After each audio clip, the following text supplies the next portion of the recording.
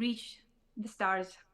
اور ماشاءاللہ جس رفتار سے آپ جاری ہیں لگتا ہے ایسے بہت جلد ہم 14 کی 14 جو بلند ترین چوٹیاں وہ سر کرنے والی نائلہ کیانی سے ایک دفعہ پھر بات کر رہے ہوں گے. بہت شکریہ نائلہ آپ کے قیمتی وقت کا. بہت شکریہ آج آپ نے ہمیں پروگرام میں جوائن کیا. ہمارے ساتھ ایک پہاڑوں سے بلند حوصلہ رکھنے والی خاتون تو موجود تھی, لیکن ایک اور خاتون جو ویمن امپاورمنٹ کی جیتی جاگتی مثال ہے, اور خاص طور پہ بہت سی خواتین ان کو دیکھ کے حوصلہ کرتی ہیں کہ ہم نے یہ نہیں دیکھنا کہ ہم جو ہے ابھی ماں بھی ہیں, ہمارے گھر پہ اور بھی ذمہ داریاں ہیں, ہم نے آگے بڑھنا ہے.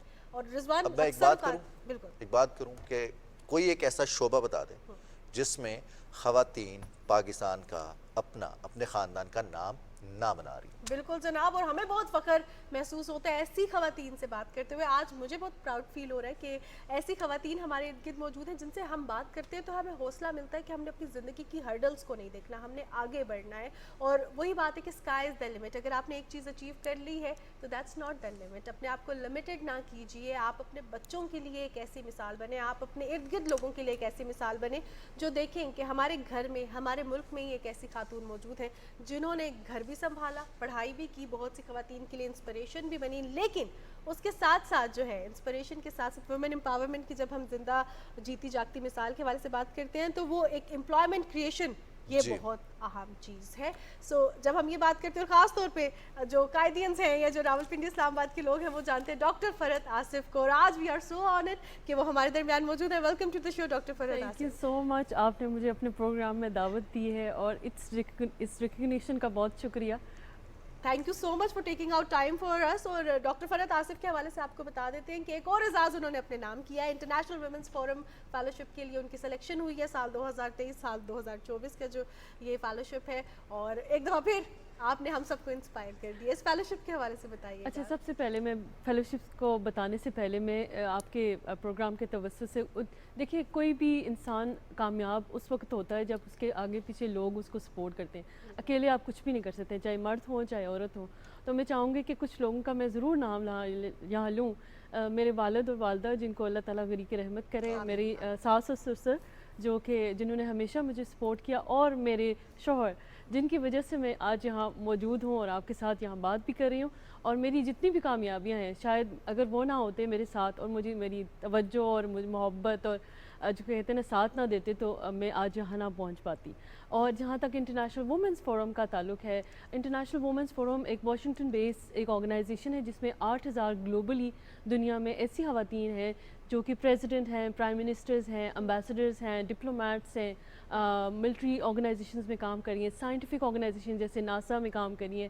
بہت ڈائیورس ایک بیک گراؤنڈ, اور بڑی بڑی جو ملٹی نیشنل کمپنیز ہیں گلوبلی جو سی سوٹ ایگزیکٹو لیول کی عورتیں ہوتی ہیں, وہ ایک بہت براڈ نیٹ ورک ہے. ان کا ایک فیلوشپ ہوتا ہے, ہر سال وہ دیتے ہیں ان خواتین کو جنہوں نے اپنے اپنے شعبوں میں کچھ نہ کچھ لیڈرشپ کی کوئی انیشیٹیوز لیے ہوں یا کچھ ایسا انوکھا کام کیا ہو جو کہ اور لیڈرشپ پوزیشنز پہ اپنی اپنی آرگنائزیشن میں موجود ہوں.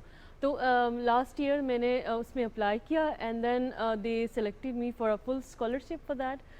میں پاکستان میں پہلی خاتون ہوں, ان کی 30 سالہ جو یہ فیلوشپ پروگرام ہے اس کی 30 سال میں, اور اس سال وہ 50 سالہ اپنی آرگنائزیشن کی وہ سیلیبریٹ کر رہے ہیں اپنی ایئر. تو میں پہلی پاکستانی ہوں جو وہاں پہ ریپرزینٹ کر رہی ہوں. اور میں یہ چاہتی ہوں آئس بریکر جسے کہا جاتا ہے نا کہ آپ نے اب راستہ کھول دیا ہے, تو بہت ساری خواتین کے لیے, بہت سارے ایسے لوگوں کے لیے جو کہ صرف اس چیز کی منتظر ہوتے ہیں کہ کہیں سے انہیں راستہ نظر آئے, اور کہتے ہیں جو پہلے قدم اٹھاتے ہیں جو ان کے نشان ہوتے ہیں پھر پوری دنیا اس پگ ڈنڈی پر چلتی ہے.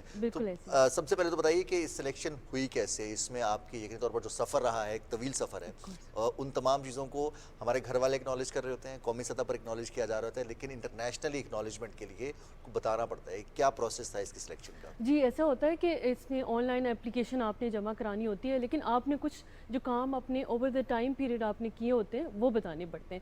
فار ایگزامپل میں نے پچھلے 15 سال سے دا ڈپلومیٹک انسائٹ میگزین جو پبلک ڈپلومیسی میگزین ہے, I am not a diplomat, میں کسی بھی آرگنائزیشن سے حکومتی سطح پہ تعلق نہیں ہے, لیکن میں نے یہ سوچا کہ ڈپلومیسی ایک ایسا فیلڈ ہے جیسے آپ دونوں بھی ہمارے امبیسڈرز ہیں, پوری دنیا میں ہمیں ریپرزینٹ کر رہے ہیں, تو جو سویلینس ہیں ان کو ریپرزینٹ کرنا چاہیے اپنے پاکستان کو اچھے طریقے سے گلوبلی. تو دا ڈپلومیٹک انسائٹ کنیکٹ کرتا ہے ڈپلومیٹس کو جو کہ آرگنائزیشنز میں اپنی اپنی ایمبیسیز میں کام کرتے ہیں, with people like yourself اور بہت سارے ایسے جیسے نائلہ جیسے لوگ ہیں کہ ضروری نہیں کہ صرف آپ گورنمنٹ ٹو گورنمنٹ رہیں, گورنمنٹ ٹو سول پبلک بھی ہے.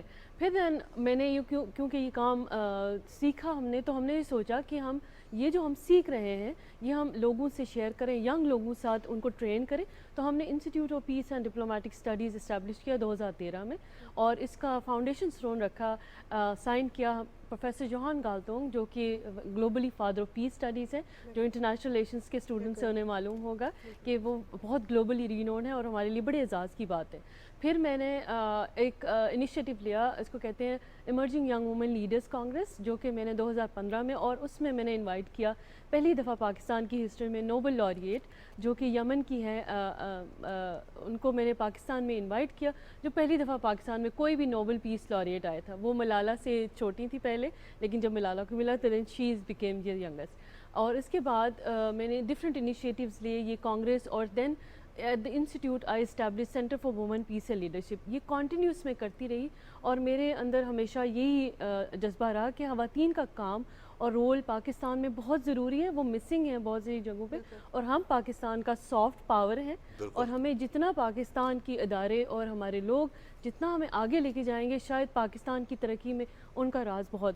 اس سلسلے میں مجھے پھر این پیس ایوارڈ بھی ملا, جو کہ UNDP ایشیا پیسیفک اور گورنمنٹ آف کینیڈا اور ایک انکلوسیو سیکیورٹی آرگنائزیشن ہے واشنگٹن بیس, انہوں نے مجھے دیا.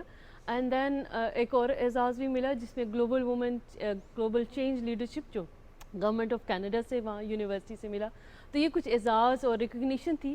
اور پبلک ڈپلومیسی کے انیشیٹیوز جو میں نے لیے تھے اس میں مجھے گورنمنٹ آف ازبکستان کی طرف سے پبلک ڈپلومیٹ کا ایوارڈ ملا. تو یہ جو ریکگنیشن تھی اس کی وجہ سے بھی, اور کچھ ایسے میں نے انیشیٹیوز دیے جن میں وومن امپاورمنٹ اور ان کی بزنس مائنڈ, ان کی لیڈرشپ کے حوالے سے جو رول تھے, تو آف کورس یہ انہوں نے دیکھا اور انہوں نے مجھے پھر سلیکٹ کیا پاکستان سے. تو فرحت, اب دیکھا جائے تو بہت سے اعزازات لے بھی لیے, اور still you are working hard to promote the software image of Pakistan. جب اسٹوڈنٹ تھی تب سوچا تھا کہ یہ سب کرنا ہے, یا کیا ایسی ڈرائیونگ فورس تھی کہ آپ نے جو پاکستان کی پبلک ڈپلومیٹس ہیں ان کو فروغ دیا؟